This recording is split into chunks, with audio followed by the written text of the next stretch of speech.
ആദ്യം വസന്തിലേക്ക് പോകുകയാണ്. വസന്ത്, ഈ ഇൻവെസ്റ്റ് കേരള ഗ്ലോബൽ സമ്മിറ്റ് തുടങ്ങുന്നതിന് തൊട്ടു മുൻപ് കേരളത്തിന്റെ അന്തരീക്ഷത്തിൽ ചൂട് പിടിച്ചു നിന്ന രാഷ്ട്രീയ ചർച്ചകൾ എന്തൊക്കെയായിരുന്നു എന്നുള്ളത് നമുക്ക് ഓർമ്മയുണ്ട്. പക്ഷേ നോക്കൂ, മണിക്കൂറുകൾക്കപ്പുറം ആ ചിത്രമൊക്കെ കേരളത്തിനെ കുറിച്ച് മാറ്റി പ്രതിപക്ഷവും കൈകോർത്ത ഒരു സമ്മിറ്റ്, ഗ്ലോബൽ സമ്മിറ്റ് എന്നുള്ളത് വലിയ പോസിറ്റീവ് കാഴ്ചയെ നമ്മൾ കാണുന്നു.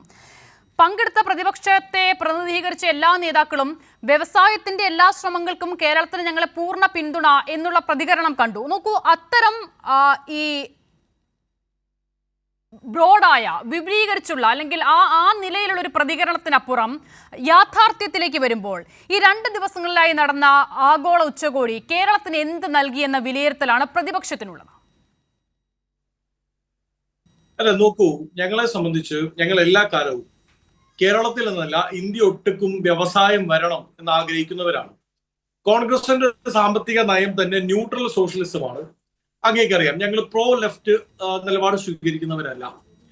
90-കൾക്ക് ശേഷം ഞങ്ങൾ ന്യൂട്രലിൽ നിന്ന് കുറച്ചുകൂടിയൊക്കെ റൈറ്റായി ചിന്തിക്കാൻ, കൂടുതൽ വ്യവസായ സൗഹൃദമാകണം, കൂടുതൽ പ്രൈവറ്റ് ഇൻവെസ്റ്റ്മെന്റ് ഉണ്ടാവണം എന്ന് ആഗ്രഹിക്കുന്നവരാണ്. അങ്ങനെ തന്നെയാണ് ഞങ്ങളുടെ നയവും. അത് കേരളത്തിന്റെ കാര്യത്തിൽ ജിം കൊണ്ടുവന്ന സമയത്ത് തൊട്ട് ഇങ്ങോട്ട് എല്ലാ കാലത്തും ഞങ്ങൾ അതിനെ ശ്ലാഘിച്ചിട്ടുമുണ്ട്. അതുകൊണ്ട് തന്നെയാണ് വ്യവസായ ഇൻവെസ്റ്റ്മെന്റ് മീറ്റ് നടത്താൻ വേണ്ടി കേരളത്തിന്റെ ഭരണ നേതൃത്വം തീരുമാനിക്കുമ്പോൾ അതിൽ നിന്ന് മാറി നിൽക്കേണ്ടതില്ല എന്ന തീരുമാനം ഞങ്ങൾ സ്വീകരിക്കുന്നത്. പക്ഷേ ചില കാര്യങ്ങൾ ചൂണ്ടിക്കാണിക്കാതിരിക്കാനും വയ്യ.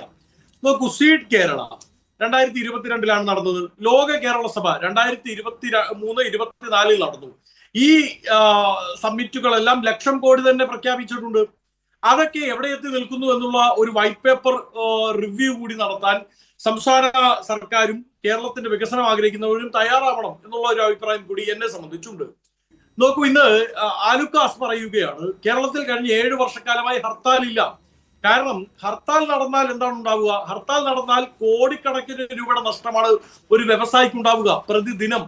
അങ്ങനെ പ്രതിദിനം കോടിക്കണക്കിന് രൂപയുടെ നഷ്ടമുണ്ടാവാതെ 7 വർഷക്കാലം വിവിധ വിവാദ വിഷയങ്ങൾ ഉണ്ടായിട്ടും സംസ്ഥാന സർക്കാരിനെ പ്രതിക്കൂട്ടിലാക്കാൻ സാധിക്കുന്ന വിവിധ പ്രശ്നങ്ങൾ ഉണ്ടായിട്ടും സംസ്ഥാന വ്യാപകമായി ഒരു ഹർത്താൽ പോലും പ്രഖ്യാപിക്കാത്തതിൽ കേരളത്തിന്റെ പ്രതിപക്ഷത്തിനും വലിയ പങ്കുണ്ട് എന്നുള്ളത് മനസ്സിലാക്കണം. അപ്പോൾ തന്നെ അങ്ങേക്ക് മനസ്സിലാവും എത്രത്തോളം വ്യവസായങ്ങളെ ശ്ലാഘിക്കുന്നു. ഞാൻ അതുകൊണ്ടാണ്, നോക്കൂ വസന്ത്, അങ്ങനെ വിശാല അർത്ഥത്തിൽ നമ്മൾ ഈ വ്യവസായത്തെ പുണരുന്നു, പുൽകുന്നു എന്നൊക്കെ പറയുന്നതിനപ്പുറം ഈ സമിറ്റിൽ എന്ന് പ്രതിപക്ഷം എങ്ങനെ വിലയിരുത്തുന്നു എന്ന ചോദ്യത്തിലേക്ക് ഞാൻ ഡയറക്റ്റ് വന്നത് അതുകൊണ്ടാണ്.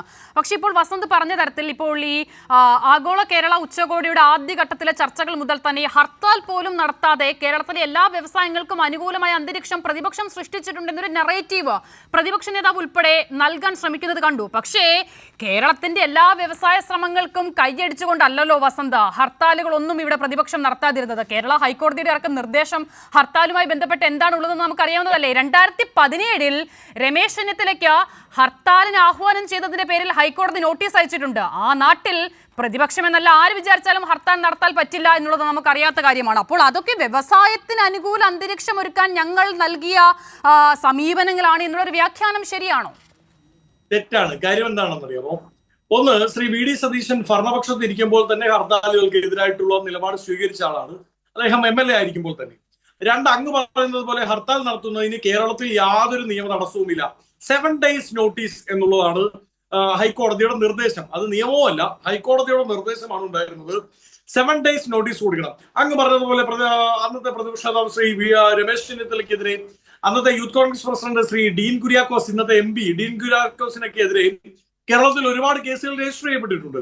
അത് UDF നടത്തിയ ഹർത്താലുമായി ബന്ധപ്പെട്ടല്ല. 2017 കേരളത്തിന്റെ ഹൈക്കോടതി അങ്ങനെ ഒരു നിർദ്ദേശം കൊടുക്കുന്നത് അത് മറ്റൊരു സംഘടനയുടെ ഹർത്താലുമായി ബന്ധപ്പെട്ടാണ്. അന്ന് ജനങ്ങളെ ബുദ്ധിമുട്ടിക്കരുത്, 7 days നോട്ടീസ് ഹർത്താൽ പ്രഖ്യാപിക്കുമ്പോൾ കൊടുക്കണം. അല്ലെങ്കിൽ ഇമ്മീഡിയറ്റ് എഫക്ട് ആവശ്യമുള്ള ഹർത്താലുകൾ പ്രഖ്യാപിക്കുന്നെങ്കിൽ കോടതിയുടെ പ്രത്യേക ഞാൻ പറഞ്ഞത് അങ്ങനെയല്ല. ഇപ്പോൾ വസന്ത് പറഞ്ഞ തരത്തിൽ കേരളത്തിലെ ശ്രമങ്ങൾക്ക് അനുകൂലമായി നിലപാട് സ്വീകരിച്ചുകൊണ്ടാണ് ഹർത്താൽ പ്രതിപക്ഷം നടത്താത്തത് എന്ന് പറയുമ്പോൾ ഈ നാട്ടിൽ ഭരണപക്ഷത്തിരിക്കുന്നവരെ പ്രധാനമായും ഒപ്പോസ് ചെയ്യുന്ന പ്രതിപക്ഷ കക്ഷികൾ മാത്രം ഹർത്താൽ നടത്തിയിട്ടുള്ള ഒരു നാടല്ല ഇത്. അങ്ങനെയാണെങ്കിൽ ഈ ഹർത്താൽ കഴിഞ്ഞ കുറച്ച് നാളുകൾക്കുള്ളിൽ നടത്താത്ത എല്ലാ സംഘടനകളും ഞങ്ങളുടെ സർക്കാരിന് അനുകൂലമായ നിലപാട് സ്വീകരിച്ചു എന്നൊരു നറേറ്റീവിലേക്ക് എത്തേണ്ടി വരും. അപ്പോൾ അതല്ല അതിന്റെ യാഥാർത്ഥ്യം എന്നുള്ളതൊന്ന് സൂചിപ്പിച്ചു എന്ന് മാത്രം.